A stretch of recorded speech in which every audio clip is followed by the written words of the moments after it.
Plongez dans le grand bain de la vie locale avec Radio Grand Lac. Destination Bien-être, l'émission qui prend soin de vous avec Anaïs. Départ imminent sur Radio Grand Lac. Bonjour à tous, je suis ravie de vous retrouver aujourd'hui pour Destination Bien-être, l'émission qui prend soin de vous. C'est un grand plaisir. En plus, il fait super beau à Aix-les-Bains. C'est merveilleux. Aujourd'hui, on va profiter de ce rayon de soleil durant toute cette émission. Aujourd'hui, c'est une émission qui est destinée, on va vous parler d'un sujet assez méconnu finalement. On va vous parler d'astrologie, mais d'astrologie des lieux de vie. Donc bonjour, aujourd'hui je reçois Ursula Rebowski. Bonjour Ursula. Bonjour Anaïs, bonjour à toutes et à tous qui nous écoutent. Donc Ursula, vous êtes formatrice consultante en ressources humaines. Oui. Et comment vous êtes arrivée alors à l'astrologie ? Alors dans mon travail, je m'occupe de deux domaines. Il y a le développement professionnel et le développement personnel. Dans la partie développement professionnel, c'est vraiment, on est pile poil dans les ressources humaines, dans la formation, formation de tuteurs, de futurs formateurs, l'accompagnement des apprentis, et dans la partie personnelle qui nous intéresse beaucoup plus aujourd'hui. Je réalise des bilans personnels, des bilans comparatifs entre les deux personnes, un couple, maman, enfant, maman, grand-mère. Et mon outil de prédilection dans cette partie-là, c'est l'astrologie que je pratique depuis une bonne quinzaine d'années, avec plusieurs années de formation, et puis jusqu'à aujourd'hui des stages, des ateliers pour approfondir, parce que quand on sait qu'on sait tout, on découvre qu'on sait rien. Et donc aujourd'hui, voilà, je voudrais vous parler de quelque chose qui est, d'après moi, très pertinent, et qui est présent, qu'on connaît ou qu'on connaît pas, mais qui a beaucoup de sens à mes yeux, c'est-à-dire comment l'approche astrologique peut nous aider à trouver un peu plus de bien-être dans notre lieu de vie. Bien sûr, on peut élargir ça sur un lieu de travail, lieu de vacances, tout ce que vous voulez, mais on peut pas tout faire en une émission, donc on va se concentrer sur un lieu de vie, sur un habitat. Passionnant. Voilà comment être bien chez soi, en fait. Bien, ça fait vraiment partie de l'équilibre. Le cocon, c'est un lieu ressource, voilà. Sa maison. Alors, pour être bien chez soi, il faut d'abord nourrir le chez soi. La démarche, elle est comme un cercle, donc il vaut mieux qu'il soit vital plutôt que vicieux, c'est-à-dire comment nourrir son habitat, sur quel principe, et donc c'est là où on va puiser un tout petit peu de connaissances dans l'astrologie, pour recevoir de notre habitat toute l'énergie, tout le bien-être que nous méritons et qui nous est nécessaire. Voilà. Passionnant. Donc, dans cet aspect de l'astrologie, comment on dessine un profil énergétique d'un lieu, d'une personne c'est quoi ces bases, en fait, dont on a besoin pour nourrir comme il faut ce lieu ? Alors, si vous voulez, en une phrase, je voudrais juste rappeler que l'astrologie nous accompagne depuis la nuit de temps. Cette belle dame de plusieurs fois millénaires, elle a accompagné nos hommes dans la préhistoire, dans l'Antiquité, pour maîtriser certains déchaînements de la nature, pour établir le calendrier des moissons, pour prévoir des marées, etc., etc. À l'époque, il n'y avait pas de distinction entre l'astrologie et l'astronomie. C'est pas le cas aujourd'hui, mais elle a toujours été présente, elle a toujours aidé l'homme à prendre soin de son lieu d'habitat. À l'époque, il s'agissait de se protéger. Aujourd'hui, ce n'est plus le cas, quoique, vu ce qui se passe, on aurait bien intérêt parfois à faire cette démarche-là pour prévoir certains déchaînements de la nature. Et si aujourd'hui on parle de l'apport de l'astrologie dans tout ce qui concerne un lieu d'habitation, c'est parce qu'elle permet de définir deux types de profils. Le profil individuel de la personne, ou des personnes qui interagissent avec leur lieu. qui interagissent avec le profil énergétique d'un lieu de vie. Alors, j'insiste bien, il ne s'agit pas de la DPE, il ne s'agit pas de diagnostic. Diagnostic énergétique de la maison. C'est pas mon domaine. Il s'agit bien d'un profil énergétique qui est dans sa base composé de nos 4 éléments omniprésents de partout. L'eau, la terre, le feu, l'air. On les a tous, qu'on soit vivant, qu'on soit un objet, qu'on soit matériel ou immatériel. C'est présent de partout. La combinaison de ces éléments, si vous voulez, fait que nous sommes bien ou moins bien dans un lieu de vie. Puisque le lieu de vie, quand on parle de profil énergétique, on parle... Alors, est-ce que c'est juste? Moi, mon image, c'est voilà, le lieu de vie se trouve... Il y a sa position vis-à-vis des astres, c'est ça? Vis-à-vis des différentes planètes? C'est beaucoup plus simple que ça, si vous voulez. Donc, le profil énergétique d'un lieu, c'est avant tout son thème natal astrologique. Il faut avoir sa date de naissance, alors. Voilà. Alors, cette date de naissance n'est pas toujours possible. Oui. Mais on est dans quelque chose de beaucoup plus grand. On est sur le plan vraiment social, des interactions au-delà de l'individu. Donc, parfois, l'année de création est largement suffisante puisqu'on va prendre en compte des planètes qui sont très lointaines, qui mettent beaucoup de temps pour faire le tour de zodiaque. Et donc, du coup, on va retrouver des éléments importants. Mais si vous voulez, si on fait le 2 profils énergétiques de la personne et d'un lieu de vie, c'est pour ensuite pouvoir les comparer. D'accord. Et l'importance de l'information vient de cette superposition de 2 profils. Un profil en soi, ça parlera juste soit de l'habitat, soit de l'individu. Mais nous sommes dans la démarche comment bien vivre, comment bien habiter dans son lieu de vie.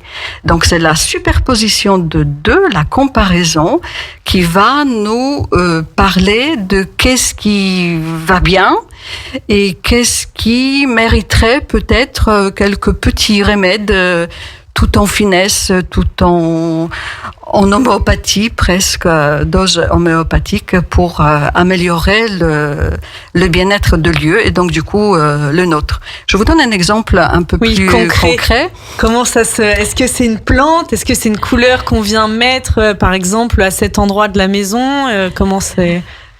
C'est tout à fait ça. Ça, c'est la personne qui connaît un tout petit peu le feng shui qui parle. Voilà. Tout à fait. Alors, la différence, si vous voulez, entre le feng shui et la démarche que je propose ou qui est proposée par l'astrologie, c'est que le feng shui s'occupera avant tout d'un lieu de vie. D'accord. Et va chercher à l'harmoniser au point qu'il corresponde au mieux, enfin qu'il donne le meilleur de soi pour un individu. Mais l'accent est mis sur l'habitat. La démarche astrologique, c'est la comparaison de 2, c'est-à-dire que le point de départ, c'est l'individu, son profil énergétique, qui est superposé au plan, tout simplement. C'est un schéma, un plan d'habitation, et c'est la superposition de schéma du profil, schéma plan de l'appartement ou de la maison qui nous donne l'essence de l'information sur ce qui va pouvoir être amélioré pour que ça aille mieux.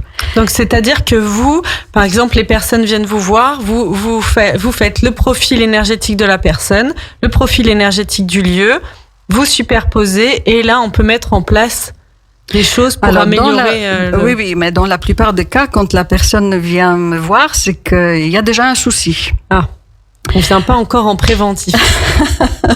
Un jour peut-être. Alors, non, je vous donne l'exemple d'un préventif. C'est une dame qui venait d'acheter un petit appartement et elle me dit, écoutez, je ne sais vraiment pas, je n'ai aucune idée de comment aménager mon salon. Alors, c'est une question qu'elle aurait pu poser dans une boutique de décoration. Elle aurait certaines réponses, bien évidemment. Alors, comment ça se fait qu'elle ne sait pas aménager son salon? Et oui. On a fait le schéma de son thème de naissance astrologique. Elle m'a donné le plan de son appartement. J'ai superposé les deux. Waouh, Eureka, on a la réponse. En fait, dans son thème natal, elle avait une accumulation d'énergie, la présence de planètes dans certains endroits et un vide complet dans un autre endroit.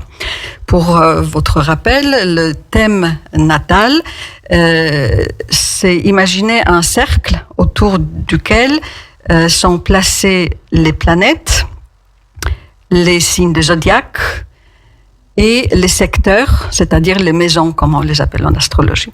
Ah oui, les maisons qui correspondent à des Au lieux... secteur de vie. Au secteur de vie, donc par exemple le travail... lieu de vie, les enfants, la créativité, et ainsi de suite. Et donc, quand on a superposé les deux, on a vu que toute la concentration d'énergie était dans tout l'appartement, sauf le salon. Dans les salons, ce qui correspondait au salon, il y avait un énorme vide. Donc, rien d'étonnant que la personne avait un énorme point d'interrogation, puisqu'elle se sentait vidée de toute imagination, alors qu'elle en avait de par ailleurs, pour comment aménager son salon. Parce que dans son thème astral à elle, le lieu du salon correspondait à un lieu de vide dans son thème. Voilà, ça correspondait exactement à la partie ouest qui n'était pas du tout, entre guillemets, habitée dans son thème natal. Habitée par des planètes ou les énergies, et que l'ouest correspond à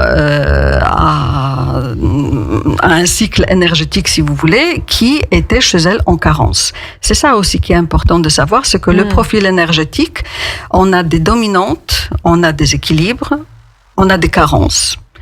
Il n'y a pas de bien ou de mal. Une personne qui est très équilibrée sur le plan, enfin qui a un équilibre entre les 4 éléments, c'est une personne qui est équilibrée, comme on dit, mais qui peut avoir, par exemple, beaucoup de difficultés à prendre de choix, parce que tout est bon. On voit ça très souvent chez des enfants qui doivent choisir une formation, voire un métier. Et ils ont de très bonnes notes de partout, elles sont parfaites partout, et quoi faire par la suite. Donc, il n'y a pas de bien ni mal, c'est adapté, ou moins adapté à des circonstances particulières à un moment donné dans notre vie. Oui. Donc, avec les dominantes, les carences ou l'équilibre, on rencontre soit quelqu'un d'autre, soit un lieu de vie qui, lui aussi, ça, ses propres dominantes. Imaginons par exemple une rencontre entre un homme et une femme. C'est juste pour illustrer. La dame qui a une dominante dans l'élément air, c'est-à-dire beaucoup de pensées, beaucoup de mouvements de pensée excellentes en communication, traitement d'information, et le monsieur qui a une très forte dominante en élément terre. Oui, donc ça me parle bien. Terre à terre, très concret, très précis, carré comme on dit. Alors vous imaginez l'attirance que ces deux personnes peuvent avoir dans un premier temps.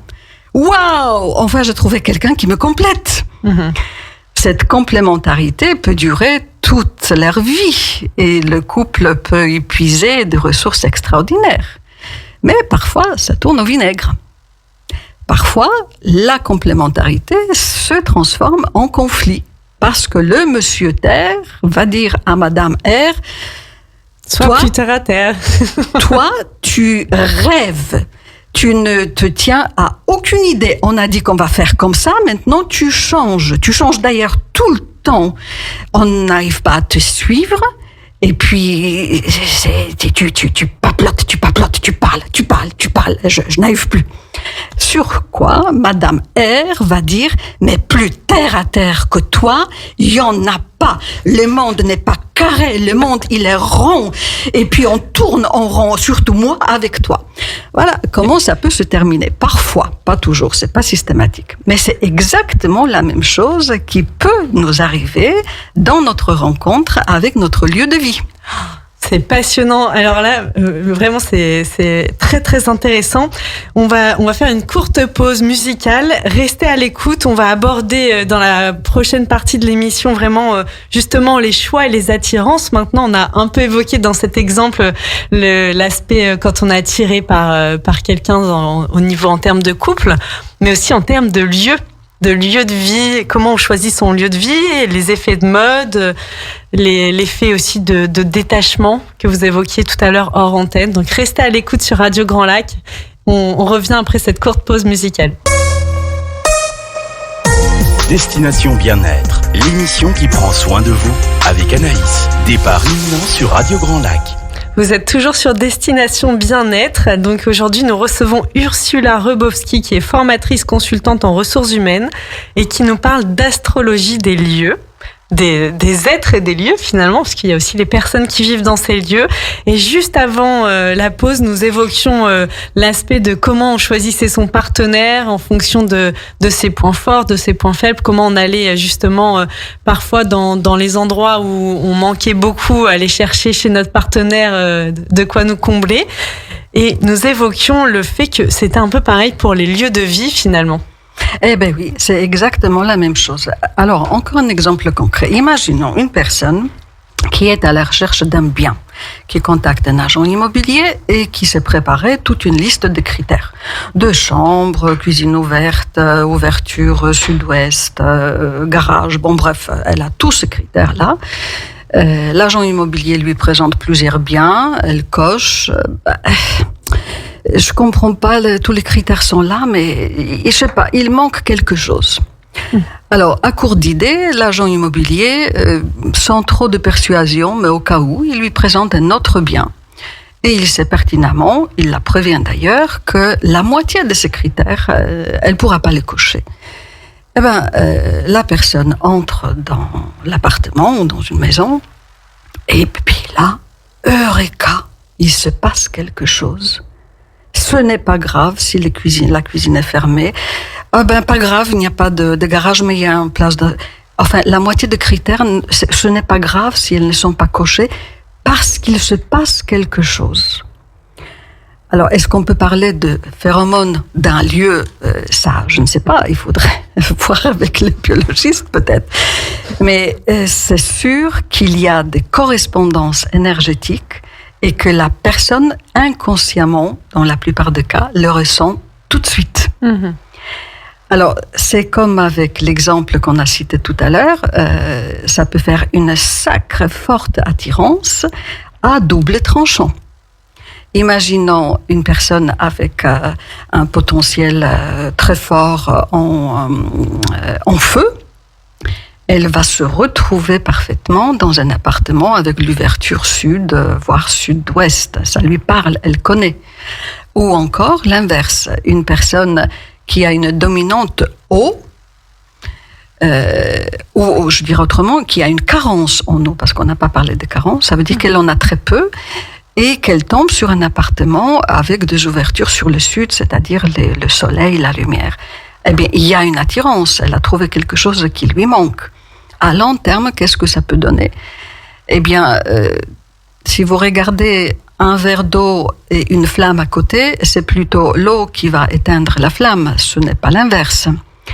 Mais dans le cadre des énergies personne et lieu, le trop feu, trop de lumière, trop de chaleur, trop de tout qui est en lien avec le feu, risque d'épuiser les émotions de la personne qui, déjà au départ, n'a pas beaucoup d'énergie eau en soi. Parce que eau, c'est lié aux émotions, pour ceux qui ne connaissent pas ce lien. Tout à fait. Et donc, du coup, elle va tout simplement passer son temps à fermer les volets. C'est le seul, probablement, moyen qu'elle trouvera pour se protéger de trop feu. À un moment donné, ça peut la dépasser. Donc,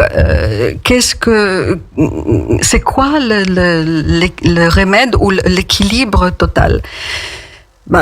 Tout dépend combien on est dans un lieu de vie. Parce qu'il ne faut pas oublier que chacun de nous a son propre profil énergétique et que quelque chose qui correspond à une personne ne va pas forcément correspondre à l'autre. Et c'est là où on arrive à cette notion de choix. On a choisi un appartement parfois sur un coup de cœur, parfois par raison, parfois parce qu'on n'a pas pu faire autrement. Un enfant ne choisit pas son appartement. Il subit le choix de ses parents. Mmh. Mais un enfant n'a pas le même profil énergétique que ses parents. Un autre exemple, quand dans les familles recomposées, ou encore un nouveau partenaire qui entre dans un lieu de vie de son compagnon ou de sa compagne. Et souvent on entend non mais moi je peux pas habiter là, il y a le fantôme de l'ex qui est là, non c'est pas possible. Alors je ne sais pas si le fantôme d'ex est là, mais ce qui est sûr, c'est que si l'appartement au départ a été choisi par un couple d'autrefois, il correspondait plus ou moins au profil énergétique de ceux deux-là. Mmh. Le couple n'existant plus, il y a un nouveau partenaire qui arrive.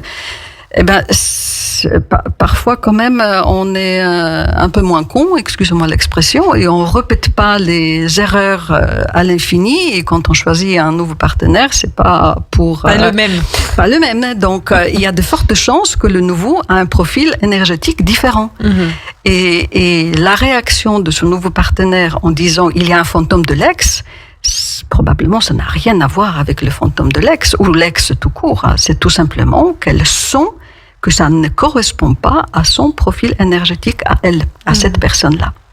Donc, choix, non-choix, attirance, tout ça est très rigolo.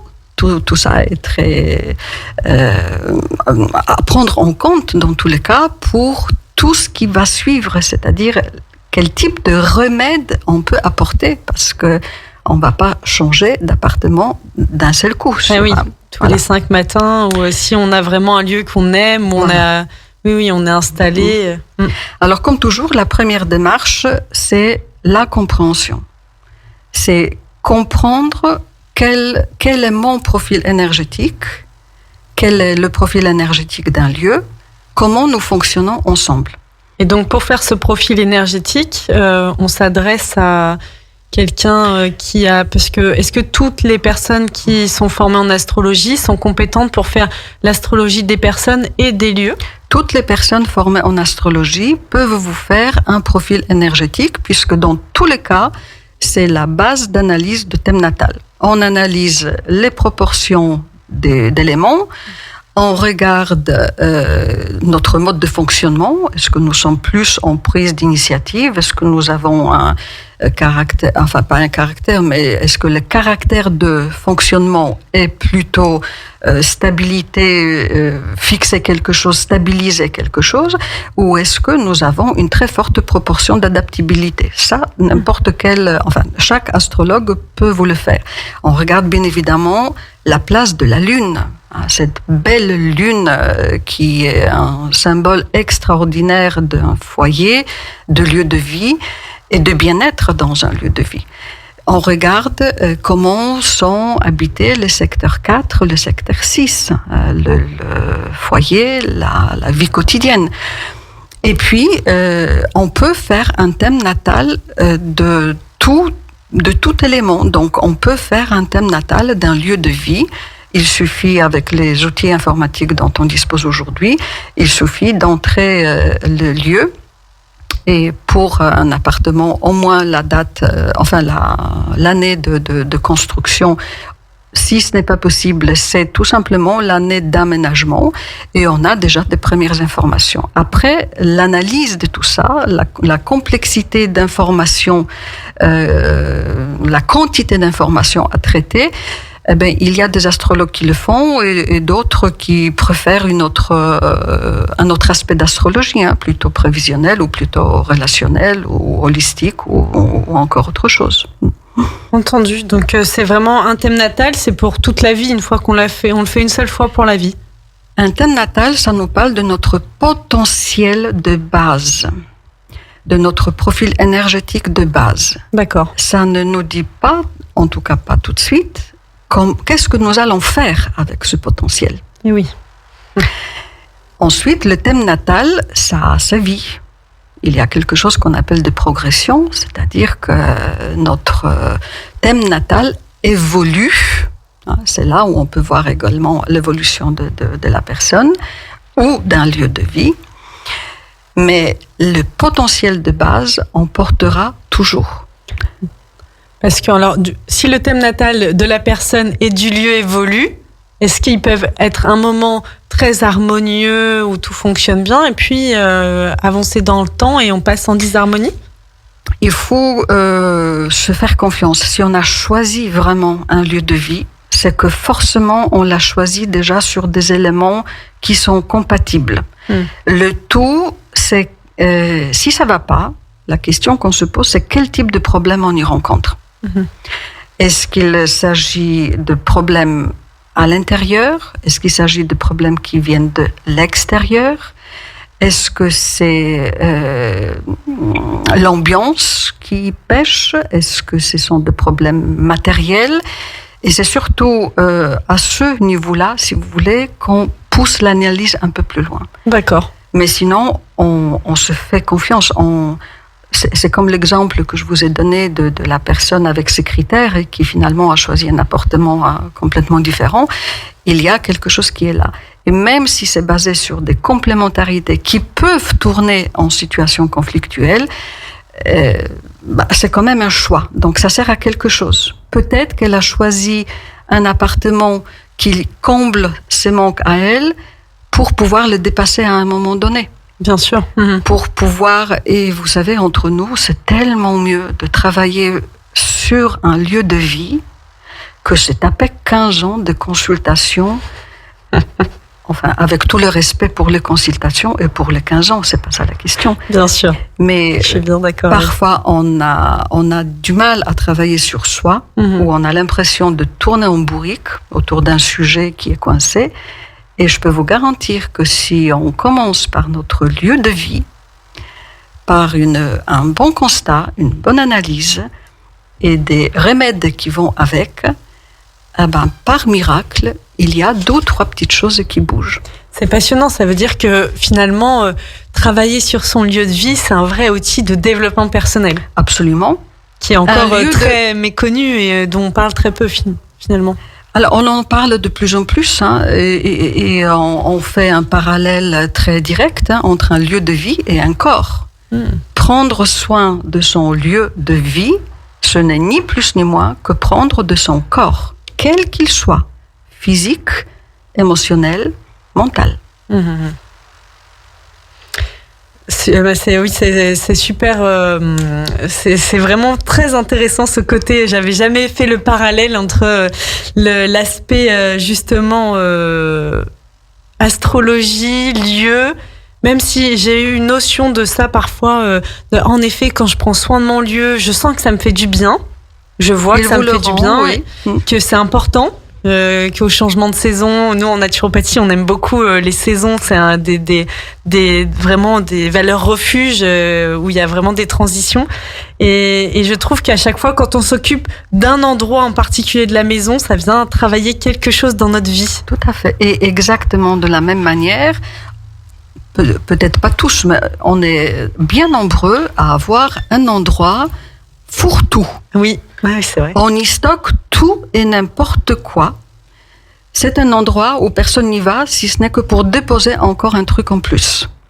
Et quand on regarde le thème natal de la personne, à cet endroit, on va dire, entre guillemets, géographique, c'est-à-dire d'orientation géographique du thème, on trouve un bon nœud à résoudre. Donc, allez ranger vos caves, vos greniers, les placards. Je me souviens justement d'un de nos professeurs de Feng Shui en naturopathie. On avait eu quelques notions sur ce sujet qui nous disait, dans votre maison, tout ce qui est dans le moindre tiroir, vous devez savoir tout ce qui est rangé, et tout doit être bien ordonné. Il nous disait, je vous invite vraiment les placards qui sont un peu fourre-tout, videz tout, faites du tri. Réaménager, ranger. Ça, c'est thérapeutique. C'est thérapeutique, c'est la règle générale. Ceci dit, ça ne va pas convenir à tout le monde, parce que si vous regardez le profil particulier de chacun, comment bien habiter dans son lieu de vie, Quelqu'un avec un tempérament, pour ne pas parler tout le temps de profil énergétique type O, il va dire, on va se fier à son intuition. Et oui. Quelqu'un avec son tempérament R va dire, on va trouver des idées d'aménagement, on va acheter des bouquins, des magazines et on va écouter les émissions télé qui abondent dans ce sens. Les profils terre-à-terre, terre, va dire, on va se faire un plan concret de rangement, de travaux et on va s'y tenir. Et le feu va dire, on jette tout. On jette, en tout cas, on bouge. On bouge, on fait bouger, on change. Rien ne reste en permanence au même endroit. Alors, déjà, avec cette schématisation de 4 dominantes, c'est pas comme ça dans la vie, parce qu'on n'a pas une seule dominante. On est souvent un mélange de plein de dominantes. Tout à fait. Mais vous imaginez ce qui peut se cacher derrière. C'est pour ça que toutes les recettes bien faites, elles sont effectivement bien faites, mais elles ne nous correspondent pas forcément à tous. Super, restez, on fait une petite pause musicale, restez à l'écoute. On va maintenant vous parler un peu plus précisément, on va vous donner quelques exemples de concrètement quels sont les outils et puis comment on peut venir soigner ces lieux de vie en fonction de nos profils, concrètement ce qu'on peut mettre en place. À tout de suite. Destination Bien-être, l'émission qui prend soin de vous avec Anaïs. Départ imminent sur Radio Grand Lac. Nous sommes toujours aux côtés d'Ursula Robowski qui nous parle aujourd'hui d'astrologie des lieux et c'est un sujet passionnant qu'elle a abordé aujourd'hui à mes côtés. Nous allons vous parler maintenant des différentes problématiques qu'on peut rencontrer sur un lieu de vie et des solutions qu'on peut y apporter. Toujours dans l'optique et dans l'apport qu'on peut avoir de la part d'astrologie. Alors, quelques exemples des mondes pour lesquels j'ai été sollicitée. Ça va de quelque chose de très large. Aidez-moi à aménager un jardin, un bureau, beaucoup, par le temps qui court, pendant le confinement notamment. Au plus détaillé, plus précis, de type écoutez, je n'en peux plus. D'ailleurs, c'était à l'occasion d'une consultation tout à fait, entre guillemets, banale. Je n'en peux plus. Mon fils, il ne range pas sa chambre. Mais c'est une catastrophe. On entre là-dedans et on a envie de s'évanouir. Dit maman avec une très forte dominante terre. Pour son fils, qui est très forte dominante R. Comment vous dire, c'est quand même un tout petit peu normal si ça vole un peu partout. Alors on a essayé une solution, c'est de mettre des rangements en hauteur. Alors que sa chambre était composée de, sans citer la grande marque suédoise et des cubes qu'elle propose, tout était par terre. Donc du coup, tout est par terre et beaucoup de choses qui volaient, qui étaient, on ne sait pas où, sur l'armoire, voilà. Apparemment, ça a marché un tout petit peu. Donc, mais si vous voulez, le fond de la question, c'est pas qu'il range ou qu'il range pas sa chambre, mais c'est qu'ils sont tout simplement, sur le plan énergétique, très différents. Donc, comment accepter que mon enfant ne me ressemble pas du tout? C'est pourtant le mien. C'est moi qui l'ai mis au monde. Comment peut-il être si différent? Alors on fait coucou aux grands-mères, arrière-grand-mères, on fait le génogramme, tout ce que vous voulez. À qui peut-il ressembler?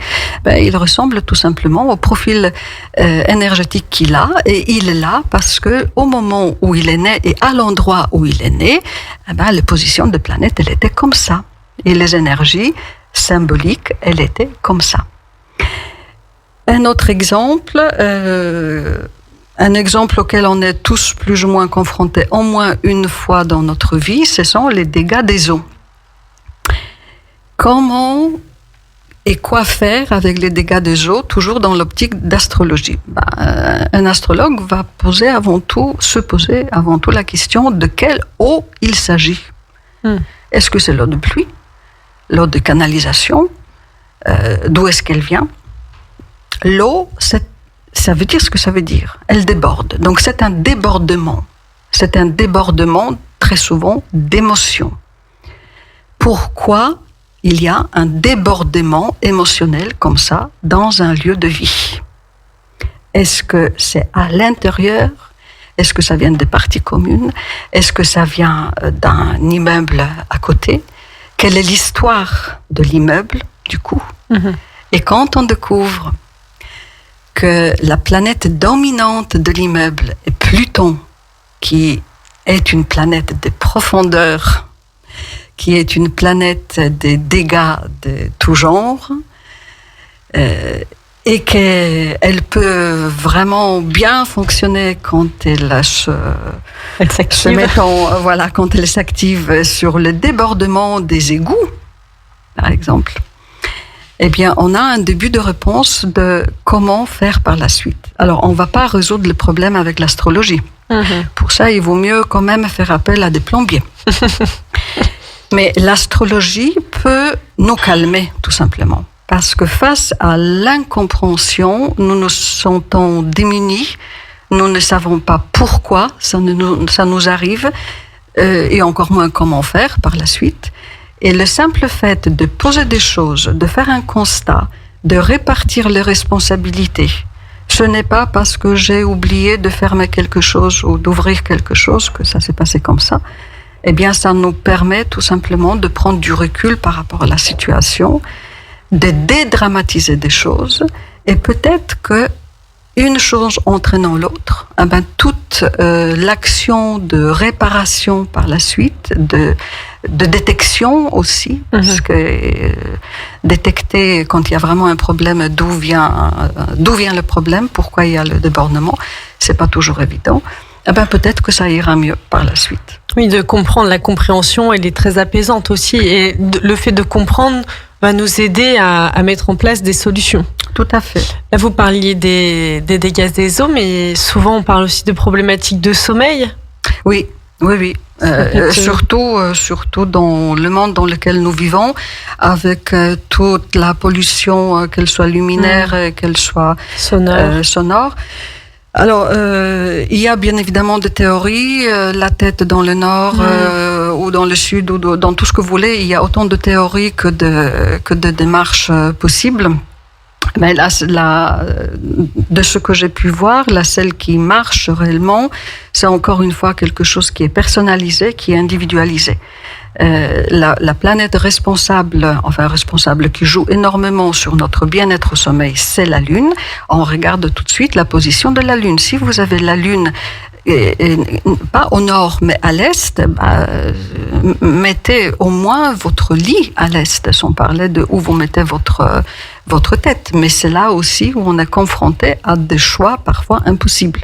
Parce que l'est, c'est la porte d'entrée. Difficile de mettre son lit dans la porte d'entrée, ou juste à côté. Et donc c'est là où on intervient avec des remèdes qui sont basés sur des couleurs, sur le choix des formes, et pas seulement sur les orientations. Très souvent, on a aujourd'hui des appartements avec une seule orientation, c'est-à-dire toutes les fenêtres donnent sur l'est ou sur le nord ou sur le sud, alors qu'un appartement, il faut l'imaginer comme justement une ronde des saisons. C'est-à-dire le printemps, l'été, l'automne et l'hiver doivent y être présentes en tant que saison, mais sous forme peut-être un peu plus symbolique. Les couleurs, les formes, les objets, les sons. L'appartement qui vit, c'est un appartement où il y a des sons. Soit c'est la musique, si vous aimez, vous prenez un canari, mais les sons de la cuisine, c'est la vie, ce n'est rien d'autre. C'est la terre et le feu qui sont aux manettes. Et le sommeil, chacun de nous a ses propres besoins. Je pense qu'on n'a pas tous besoin d'un calme profond pour bien dormir. Oui, d'ailleurs, on entend de plus en plus chez les jeunes enfants, là, ils inventent des peluches qui font les bruits blancs. Un peu d'aspirateur et ça fonctionne super bien. Donc en effet, sur le bruit, c'est très intéressant. Donc on revient à la même chose. Vous voyez, il m'est très difficile de donner des réponses sous forme de recettes. Bien sûr. Parce que elle va être très bien applicable pour une personne et pas du tout pour l'autre. C'est quel est votre profil énergétique, où sont placées vos énergies, c'est-à-dire vos planètes, et c'est là où on peut voir des choses en termes d'aménagement éventuel. Donc c'est aménagement, emplacement du mobilier par exemple, les couleurs dans les solutions, qu'est-ce qu'on peut envisager d'autre ? Eh bien, c'est tout ce qui est rapporté, les cadeaux qu'on a reçus. Je ne peux pas jeter ce vase parce que c'est ma belle-mère qui me l'a offert. Si elle voit que je m'en suis débarrassée, on sera obligé de divorcer, par exemple, n'est-ce pas ? Eh bien, qu'est-ce qu'on fait avec ce vase qu'on déteste tant, et chaque fois quand on le voit, on sent qu'on est impuissant par rapport à ce vase. Ça peut être l'armoire de la grand-mère, ça peut être le bureau de je ne sais pas qui. C'est tout ce qui a une fonction d'objet ramené qui n'a pas été choisi par nous. Eh bien, c'est quelque chose qui peut nous encombrer.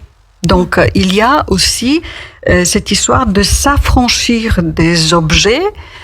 Et s'affranchir de certains objets, c'est tout simplement s'affranchir des contraintes qu'on nous a posées ou qu'on s'est posées soi-même. Et déjà, passer ce cap-là, ça permet de mieux respirer. Mais parfois, on ne peut pas le faire.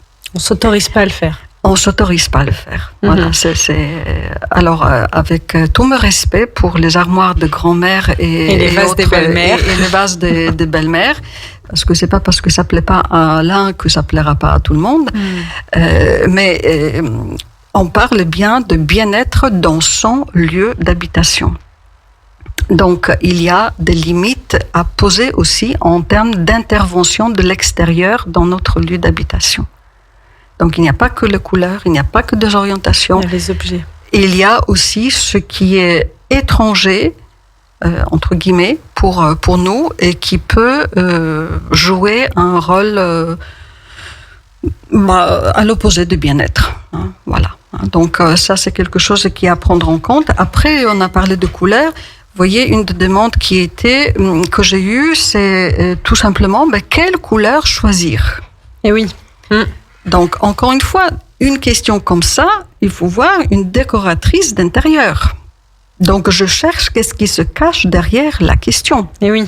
Puisque souvent, ça peut être quelque chose... Moi, je me souviens, par exemple, dans ma cuisine, la couleur, elle m'est venue comme une évidence et j'en ai pas démordu. Au début, mon mari, il me disait, mais non, on va pas mettre cette couleur dans la cuisine.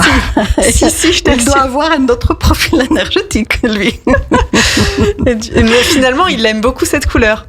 Mais c'était très marrant parce qu'elle était un peu surprenante, en effet, pour une cuisine. C'était pas une couleur, on va dire... dans les effets de mode, en fait, on n'aurait pas choisi ça au premier abord. Oui, mais vous voyez, ce n'est pas par hasard que les personnes qui préparent l'appartement à la vente, on leur conseille de mettre de couleurs neutres. De mettre de couleurs neutres ou carrément en blanc, tout simplement pour que chacun puisse derrière... mais chacun ne pourra pas se projeter. Et la personne qui m'a posé cette question, quelle couleur mettre dans son appartement ? Eh bien, c'est une personne qui avait un mode de fonctionnement très stabilisant, c'est-à-dire qu'une fois quand elle a pris sa décision, c'était comme ça. Voilà, elle faisait pas beaucoup de changements. Elle avait très peu de points dans la partie, on va dire, de s'accommoder des choses ou d'adapter ou de s'adapter face au changement. Et sa crainte, elle était légitime parce qu'elle savait que si elle fait un choix au départ, et si ça ne va pas, elle aura du mal à changer par la suite. Et une fois quand on en a parlé et quand elle a compris ça, et quand elle s'est dit, ok, donc là je fais un choix définitif pour l'année à venir. Et dans un an, je vais faire un autre choix définitif. Et la question de quelle couleur mettre, ça l'a soulagé tout simplement. La pression a été relâchée sur ce sujet finalement. Sur ce sujet. Ok, là la couleur elle peut être verte et puis d'ici 1 an ou 2 ça sera, je sais pas moi, blanc, jaune, violet. Ça peut changer en fait. Comprendre pourquoi on est dans un état de blocage. Pourquoi je me crée un problème pour les couleurs. Et du moment où on voit que c'est en lien avec mon fonctionnement et donc du coup les limites de ce fonctionnement, eh bien comment dépasser ce fonctionnement ? La stabilité, c'est quelque chose de très important, mais ça ne veut pas dire que c'est pour la vie. Elle peut être limitée dans un temps. Et oui, s'autoriser au mouvement.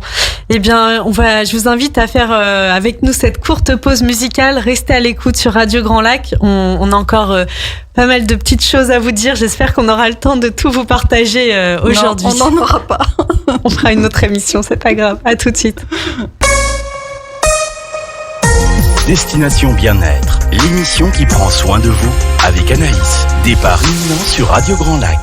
Nous sommes toujours sur Radio Grand Lac en compagnie d'Ursula Robowski qui nous parlait d'astrologie des lieux et qui est un sujet vraiment passionnant. On parlait donc des différents profils que nous avions, des différents profils de nos lieux de vie qui sont très différents des profils, comme on le disait tout de suite hors antenne, qu'on peut avoir en astrologie. Voilà, je suis tel signe du zodiaque avec tel ascendant. C'est bien plus précis puisque ça prend en considération notre lieu de naissance, aussi l'heure à laquelle nous sommes nés. Il y a tout c'est vraiment très très précis. Et en fonction de cela, nos profils sont très différents. Oui, nos profils sont très différents.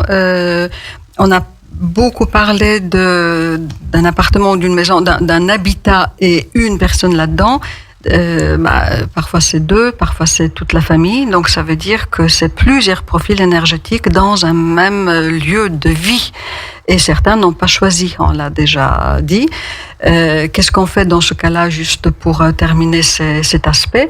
On n'a pas beaucoup de choix. On dresse le profil comparatif de tout le monde. Et puis, si cette chambre, c'est la chambre de l'enfant, eh bien, on va faire le profil de la chambre et de l'enfant. On va comparer les pièces habitées plus par un tel ou par un tel. Donc, c'est pour ça que quand on vient voir un astrologue pour ce type de demande, soit on prend du temps pour vraiment définir le besoin, parce que sinon on y passe vraiment, on peut y passer beaucoup de temps. Soit la personne, elle vient déjà avec une demande précise. Et très souvent, cette demande, elle cache une autre demande. Mais ça, c'est du classique. Ce qui est quand même à retenir de manière générale, parce que oui, l'astrologie, c'est une démarche extrêmement personnalisée, extrêmement individuelle. Les 2 personnes nées le même jour et à la même heure dans la même ville, elles auront des thèmes comparables, mais elles mèneront une vie parfois complètement différente. Leur potentiel va être comparable, mais elle ne va pas être complètement identique. C'est comme des empreintes digitales. Chacun a son thème natal et chacun a ses propres empreintes digitales. Mais si on peut quand même généraliser un tout petit peu, il y a une relation et un rapport extrêmement fort entre un lieu dans lequel nous vivons et notre bien-être, notre corps, nos émotions, notre mental. Et quand on travaille sur le lieu de vie, eh bien, on peut avoir vraiment de bénéfices pour nous, à titre individuel. Et de manière générale, eh bien, écoutez, il faut le nourrir, il faut l'embellir comme notre corps. Il faut bien qu'il respire et pas transpire. Il faut bien lui apporter des petits changements. On s'achète bien des fringues de temps en temps, de nouveau. Pourquoi ce ne serait pas le cas de notre appartement ? Il faut de la vie là-dedans. La cuisine. Alors, si vous n'aimez pas cuisiner, ne cuisinez pas, mais faites quand même du bruit dans la cuisine. Achetez un petit Un petit canari dans votre cuisine. Oui. Pour le bruit dans la cuisine. En quoi c'est important ce bruit dans la cuisine justement Parce qu'un lieu de vie, c'est un lieu de vie. Donc il faut qu'il y ait la vie. Les lieux de vie complètement aseptisés, parce que soit c'est le phénomène de mode, soit parce que c'est un phénomène d'un détachement. C'est-à-dire que on observe très souvent que des personnes qui ne vivent pas dans leur corps, elles ne vivent pas non plus dans leur appartement. Enfin, dans leur lieu de vie. Dans leur lieu de vie. Donc, ces détachements, il peut être conscient ou inconscient, mais ça mérite de s'y attarder un tout petit peu. Comment ça se fait que le minimalisme, qui en soi est un effet soit de mode, soit une tendance tout simplement pour les architectes d'intérieur, comment ça se fait que je l'ai mis en place? C'est de quoi je veux me dépouiller. Eh ben, parfois, ça parle tout simplement de profil de quelqu'un qui est très saturnien, par exemple. La planète Saturne, c'est l'énergie de dépouillement, d'aller à l'essentiel. Il n'y a pas de problème. Mais ça ne correspond pas à tout le monde. Mais ça ne correspond pas à tout le monde. C'est très intéressant parce qu'on parlait des effets de mode, de ces effets de donc quelque chose qui ne subissons pas les effets de mode. Sont pas bons pour tous. Tout à fait, tout à fait. Et si je pouvais vraiment me permettre, c'est les architectes penser un tout petit peu à toutes ces choses-là, parce que nous créer les portes d'entrée au nord. Vous avez déjà vu les hommes préhistoriques avec l'entrée dans leur grotte au nord? Ça, c'est pas possible, ça.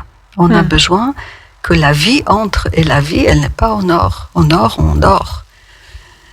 La vie, elle est à l'est, où elle s'éveille, au sud, où elle bat son plein, ou à l'ouest, où elle se repose un peu. Passionnant. Merci beaucoup, Ursula. C'était vraiment passionnant cette émission. On est déjà à la fin en termes de temps. Le temps passe vite. Oui. Le temps passe très vite. Donc n'hésitez pas. Alors pour retrouver Ursula Rebowski, donc qui n'est pas pour le moment une grande adepte des réseaux sociaux, je vous propose de vous inscrire à ma newsletter anaïsroinard-naturopathe.com sur mon site internet. Vous inscrivez-vous puisqu'on va mettre en place ensemble très prochainement des ateliers autour de l'astrologie. Donc si c'est un sujet qui vous a plu, que vous avez envie d'approfondir, rejoignez-nous via cette newsletter qu'on va animer très prochainement sur ce thème de l'astrologie. Je vous remercie tous pour cette écoute. Je vous remercie Ursula pour votre présence. Merci à vous. Toute votre connaissance. Et je vous invite à me retrouver pour Destination Bien-être qui aura lieu dans 15 jours. Donc, on sera déjà le 13 octobre. Et cette fois, je vous présenterai une invitée qui m'est chère puisque c'est ma maman, Anita Villalba, qui va venir nous parler de trichothérapie. Alors, la trichothérapie, c'est un sujet... alors, moi, je ne savais pas du tout. C'est un sujet bien sophistiqué pour parler simplement de coupe de cheveux énergétiques. Donc, elle va nous emmener dans ce milieu, cet environnement. Je vous souhaite à tous une très belle après-midi et vous dis à dans 15 jours.